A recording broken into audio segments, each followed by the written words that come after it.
Ok, une question d'Elosterve. Est-ce que tu simules quand tu commentes ? Oui. Qu'est-ce que je peux dire d'autre ? Oui, je simule quand je commente. T'as vu les matchs avant ou pas ? Non. Non. Ça dépend. Non, parfois il m'arrive de les regarder, mais la plupart du temps, on découvre l'émission En la commentant. en la commentant, exactement. C'est un peu le principe pour être dans les conditions du direct. Garder la fraîcheur, quoi. Oui, enfin avec Chéreau, c'est pas facile. Croyez-moi, il est pas frais. Alors, une question de Fares Kassi. Certainement. Est-ce que tu penses que le catch est devenu moins violent à cause des petits qui le regardent ? Oui, sans doute. Parce que si on regarde le catch il y a une dizaine d'années, il y avait énormément de sang, beaucoup d'armes utilisées, des scénarios souvent bien plus adultes. Et comme ils sont allés très très loin, ils se sont retournés totalement en arrière, comme à l'époque d'Hulk Hogan, avec des scénarios un peu plus enfantines, des super-héros à la John Cena qui ressemblent plus à un Superman que un vrai être humain. C'est vrai que maintenant, c'est surtout des chaises, ils se battent avec des chaises, alors qu'avant, t'avais des bâtons avec du fil barbelé, t'avais des trucs... Oui, pas beaucoup, mais effectivement, ça existait. Et il n'y a plus, le sang est proscrit, à moins effectivement d'un accident et que le sang coule, mais il n'y a plus de sang dans leur combat. Et même les coups de chaise, par exemple, ça c'est plutôt intelligent, ils ont plus le droit de les donner dans la tête. Parce qu'il y a eu tellement de commotions cérébrales et tellement de superstars qui sont mortes ces 20 dernières années, qu'ils ont instauré des règles comme ça. Ah, et pour de vrai ? Oui, quand on meurt, généralement. On ne meurt qu'une fois, mais c'est pour si longtemps. C'est quand tu ton personnage sur scène, etc., tu vois, non, mais les 20 dernières années ont été assez catastrophiques parce que les mecs, ils sont allés très très loin sans vraiment faire attention à eux. Après des blessures, ils prennent des antidouleurs, et puis ensuite, on meurt étouffé dans son vomi. On connaît la suite, ce qui est arrivé à Loana.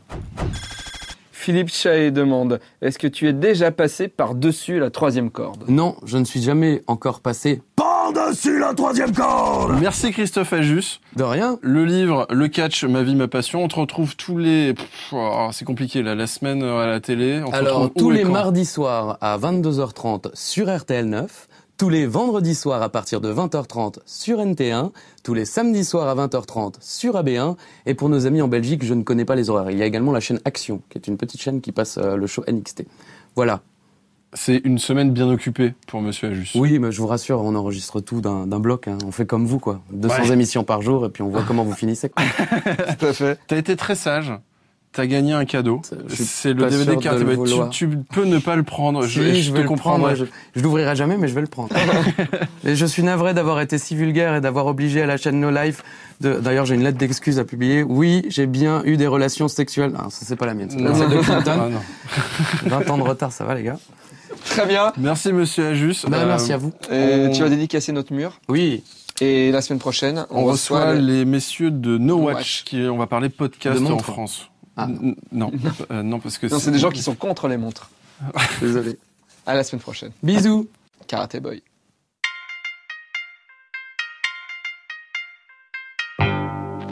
La ville, ce désert de béton où j'erre sans raison. Depuis que je suis le dernier homme sur Terre, je cherche un but à ma vie, ou à ma survie.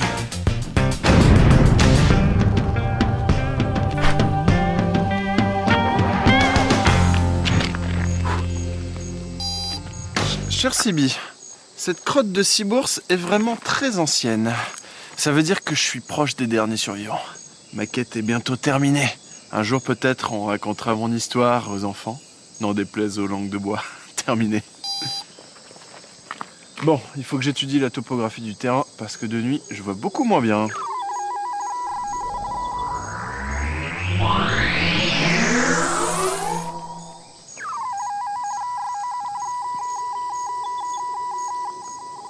Bon sang, un portail magique. Mais ce sont sûrement les derniers survivants de la race humaine. J'ai bien fait de venir dans ce village désert. Hey, la race humaine! Je suis super content de vous voir. Identifie-toi. 101101. Hein? Non, laisse. C'est mon frère, il parle en binaire. Nous venons du futur. Identifie-toi. Je suis Karate Boy. Je suis le dernier homme sur Terre. C'était l'homme que nous recherchions. Quelle chance avons-nous, mon frère? 1011.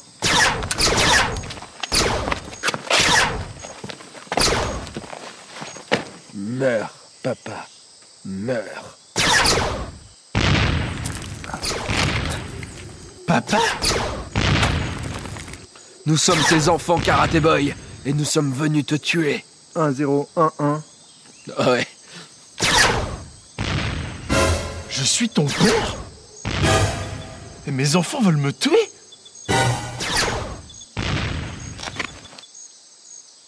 On peut discuter, fiston, écoute-moi, je suis sûr qu'on peut trouver une solution, je ne connaissais même pas ton existence. Non, Karaté Boy. Dans le futur, nous sommes tous dépressifs et on veut tous mourir.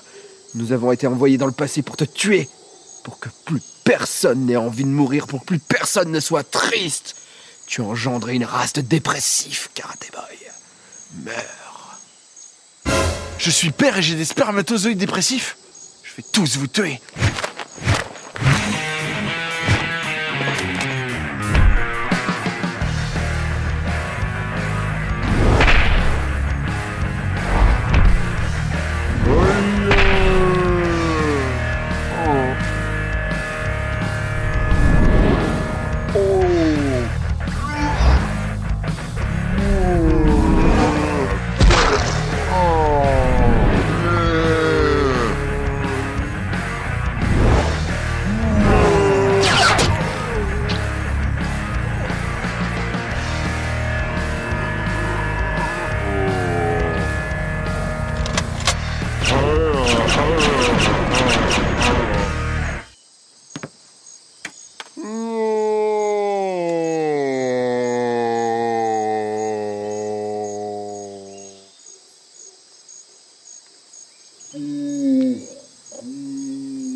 J'ai tué mes enfants pour sauver la race humaine.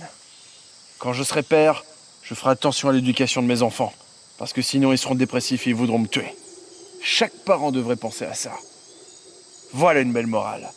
Et puis je les forcerai à faire du sport aussi. Parce que je les ai vite tués quand même. Mouquette. Vous me manquerez, Juju et Philo. Karaté Boy arrivera-t-il à ne plus être le dernier homme sur Terre?